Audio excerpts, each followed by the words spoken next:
Welcome to One Chemistry. This is 365 Chemistry series. Daily one question for you. Here bromobenzene is there. You have side chain with amine.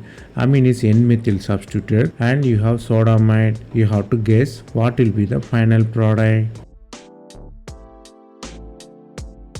Here the answer will be simple if you imagine the cyclization. So first step you are using sodamide. Sodamide remove the bromine from the system, form benzene.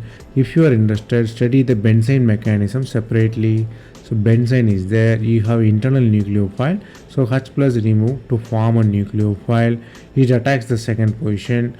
So you have 6-member ring formation with amine. Finally the anion is quenched with hydrogen.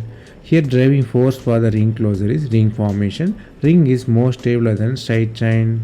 Here the concept you have to learn here is benzene mechanism. Whenever you have halide in presence of sodamide, you might think of benzene mechanism.